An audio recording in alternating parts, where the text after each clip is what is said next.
page 118. Get my eyeballs checked.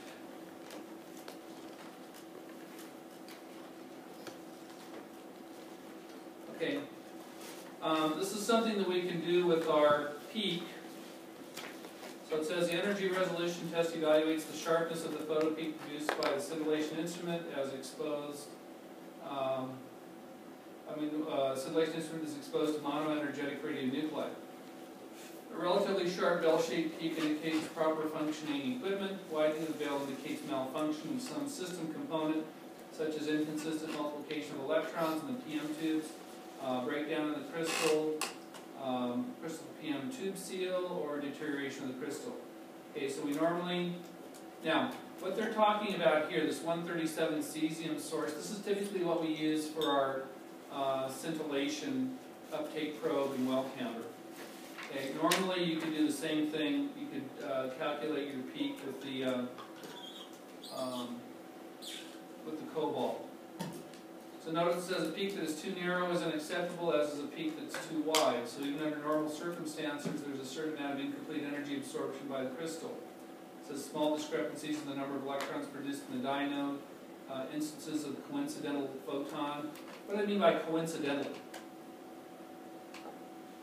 Mr. Gray, what does coincidental photons mean to you? When they shoot out 180 degrees to each other? No. That's coincidence means the two of them hitting at about the same time. Okay? We call the coincidental counting, like for a PET imaging, what that means is that when one detector hits the annihilation radiation, the other one had better detect the other one that's 180 degrees to it at about the same time. If they don't, then that peak or that information is rejected. Okay? So, the thing that we're going to look at here is, okay, remember I told you that you sometimes, this is a peak for like a uptake probe. Okay?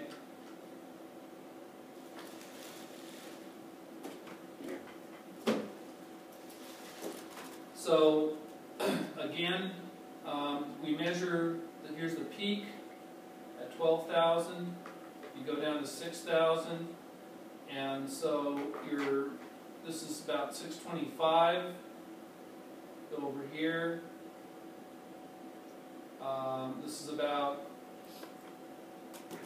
695, I guess. And so, okay, well, this is what they calculated here. So, 698 minus the 626 equals 72 keV. And then the energy resolution is, this is the full width at half max, is 72 keV.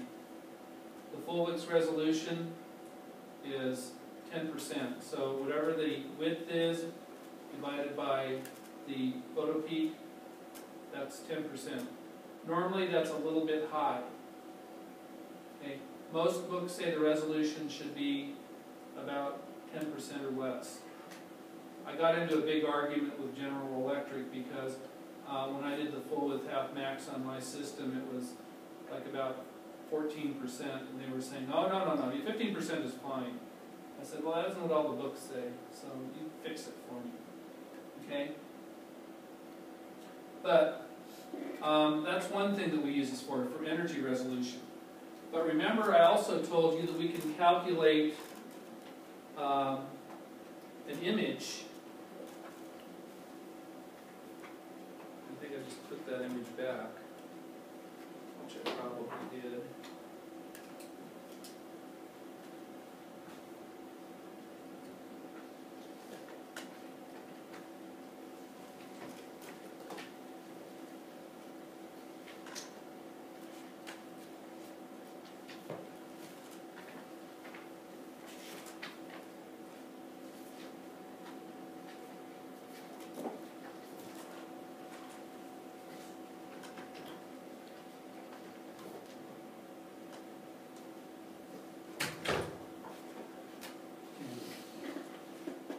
You can also use that to calculate an object. Okay? So you notice that this is the peak generated by my object. I measure the distance at the halfway point here. So let's say that this measures 0.5 millimeters, and my object up here measures 1 millimeter. So 0.5 divided by 1 equals 50% resolution for an object that's 1 millimeter in size. Does that make sense? In other words, I'm looking at the frequency created by an object because I want to know whether or not my system can see that. If this was a 1 centimeter tumor and I only have a 50% chance of seeing it, I might as well just toss a coin. Does that make sense? So you want to be able to see how small of a tumor or pathology that you can see with your system, and this is how we calculate it. Sometimes what they'll do is they'll put a radiation source in a small capillary tube, and they call that line spread function. They'll take a picture of it, and they'll get a peak that looks like that represents the object, and they can do the full width half max calculation to do that. So either you do what they call line spread function, or you can do the full width and half max peak, like we're doing here. I should say line spread function is the same thing. Only this is like a 1 centimeter object. And normally the picture would look like this. But see, I can still measure it, I can still measure it halfway from the valley up here, and then measure what the diameter or what the size of this is. And in other words, you get something that looks like this. So energy resolution was the full width and half max divided by the peak. So in that case it was 698 minus 626 divided by 662, and that's where they got the 10%. If we have an object, okay, so this is my object that's 1 centimeter, and then normally I would take a picture of it with the transmission phantom. So here's my cobalt source up here. So I take a picture of it, and this is my Fourier transform. Okay, so what I basically do is here's my valley, or my peak if you want to look at it that way, find the halfway point and measure the distance from here to here. So that measures, let's say, 0.5 centimeter, and then my object measures 1 centimeter. So basically my resolution for that would be 0.5 divided by 1, or 50%. And so like I said, with an imaging system, you'd be saying, okay, you have a 50% chance of seeing an object this size. Okay, so that's how that would work. If you have what they call line spread function,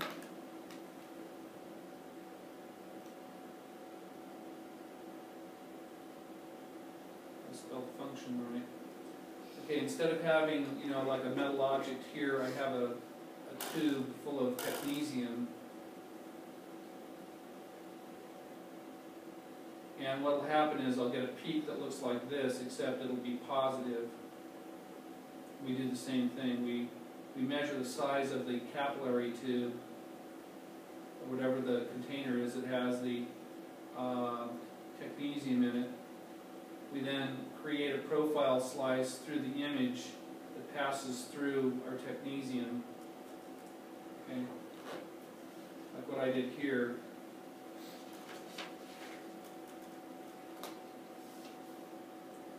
So here's my object. I draw a profile slice through it like that. I create the Fourier transform, and then, like I said, I can measure this and calculate what the resolution is for the object. If this was a technetium capillary tube, it would look like this. Okay? So it would be positive. With me so far? Okay. But So remember that full width half max, we use it for energy resolution, we pull it for object resolution, we use it for bolus calculation, to see if it's a good bolus. So energy at 10th max, is that more accurate, or, because you can use half max for 10th max? Well, this full width at 10th max, this mainly is used in radiation therapy. I put this in here because it is mentioned sometimes, you'll come across it. What does 10th max mean? So just lower, wider range. 10% of that.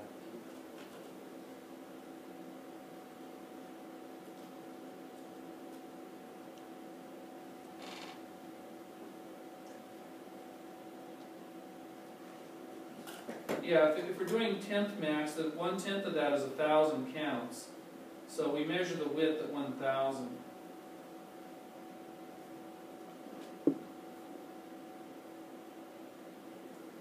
We don't use it really much in nuclear medicine, but you may hear it, and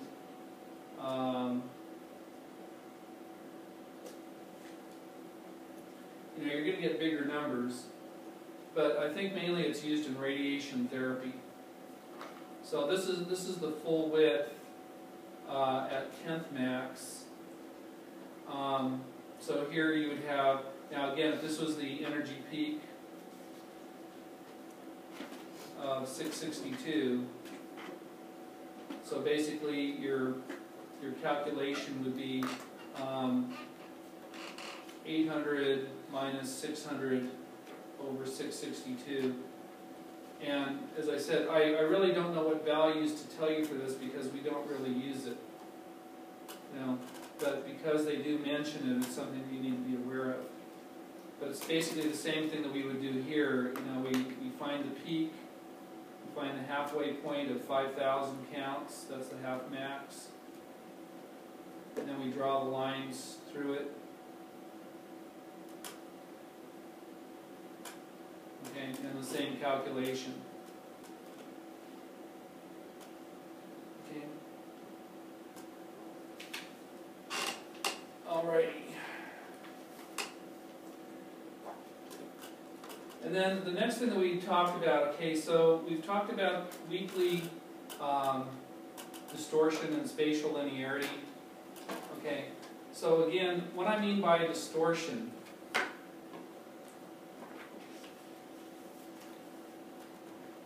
or you tell me, how would you figure out the distortion on a system?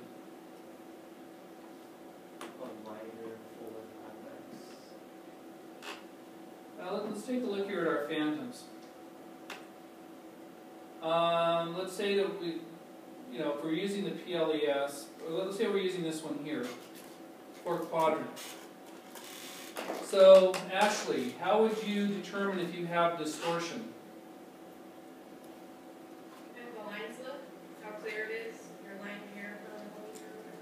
Well, remember the clarity is going to be your spatial resolution. So it's not telling you about distortion, right? The line is not straight. You remember a long time ago we had seen the x coordinate or the x amplifier was off and it was causing the image to be projected off of the film? Last week we looked at that. Okay, for distortion, this is going to be real easy. Okay, how many lines do you see here? 1, 2, 3, 4, 5, 6, 7, right? If I rotate it 90 degrees, how many lines should I see? 7. Okay, if I have distortion, I'm not going to see the same number of lines when I change the orientation. That make sense? If I, you know, I mean, if it's over amplified, I'm only going to see like maybe 5. But I should see the same number of lines in each orientation for distortion. You said when the X gain was increased, or Well, on that other picture, I don't know if I still have it here. I think I do. Yeah. Okay, you remember this one here. Okay, the peak looks great, but the image is cut off. here. So if we had the lines going this way, on the y-axis, they would be fine. I'd have 1, 2, 3, 4, 5, 6, 7. If I turn it, I'm going to have 1, 2, 3, 4, 5. I'm not going to have the same number of lines going in the x orientation as I have in the y orientation. So that's how you determine distortion. You know, as I said, over time, technologists become complacent. They don't even think about things like that anymore. You know, oh yeah, there's some bars there, we're fine, let's go do our images now. This thing, until it was pointed out by our student that there was a problem, they've been imaging with this for I don't know how